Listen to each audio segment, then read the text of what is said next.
میں نے پیڑ گن کر کیا لے لینا تھا؟ میں کاؤنٹر پر کھڑا اپنی ڈیوٹی نبھا رہا تھا جب مجھے شازیہ کی کال آ گئی۔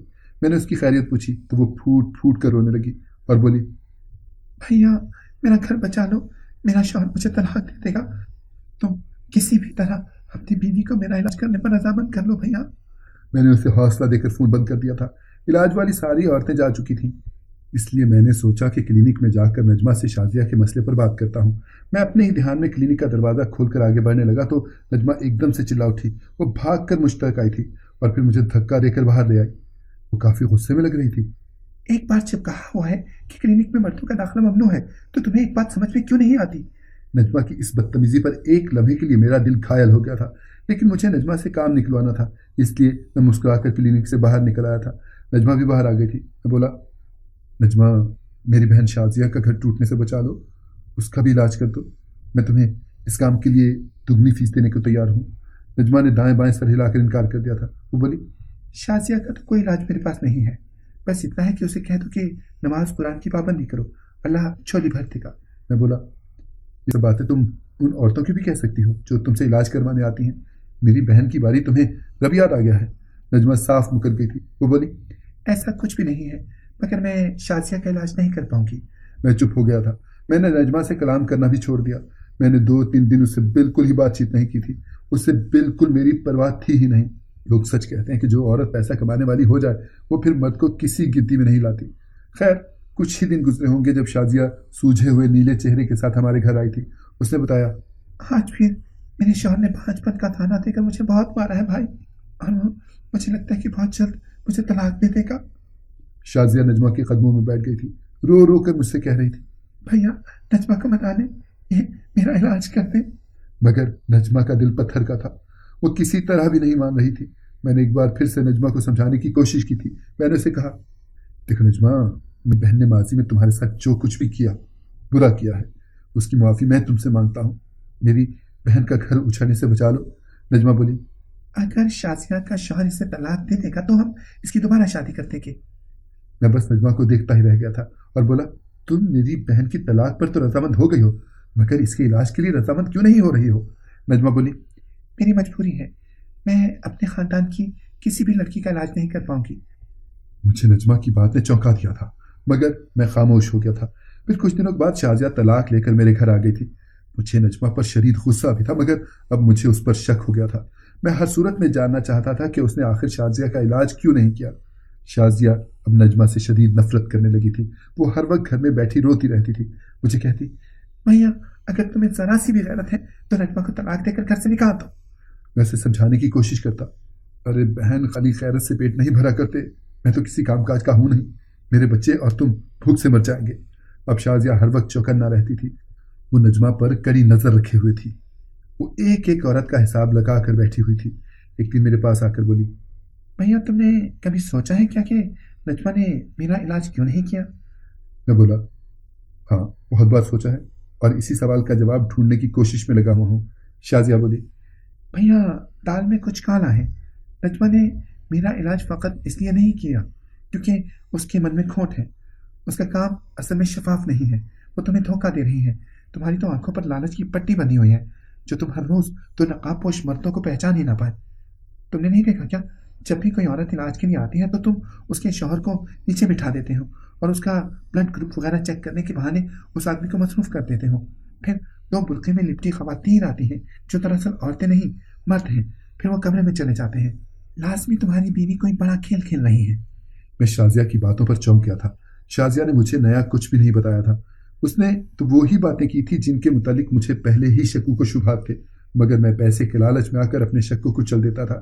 میں نے شازیہ سے کہا، کل جب کوئی عورت علاج کروانے آئے گی نا تو ہم دونوں ٹوپی والا برقع پہن کر کلینک کے اندر داخل ہو جائیں گے، تب سارا راز ہم پر افشاں ہو جائے گا۔ اس نے حامی بھر لی تھی۔ اگلے دن میں بالکل نارمل رہا، میں نے ایسی ویسی کوئی حرکت نہیں کی جس سے نجمہ کو مجھ پر شک ہوتا۔ نجمہ اپنے کلینک میں چلی گئی تھی۔ آدھے گھنٹے تک ایک جوڑا علاج کی غرض سے آ گیا تھا۔ بیوی کو میں نے کلینک کے اندر بھیج دیا اور اس کے شوہر کو سیڑھیوں کے پاس پڑے صوفے پر بیٹھنے کو بولا۔ پھر میں خود کاؤنٹر کو چھوڑ کر نیچے گھر میں آ گیا۔ میں نے شازیہ کو اشارہ کیا تو وہ 2 برقعے لے کر میرے سامنے آ گئی۔ ہم نے جلدی سے وہ برقعے پہنے اور نجمہ کے کلینک میں داخل ہونے لگے تھے۔ نجمہ کا کلینک نہایت عمدہ تھا، وہ ڈرائنگ روم کی طرح ہی لگ رہا تھا۔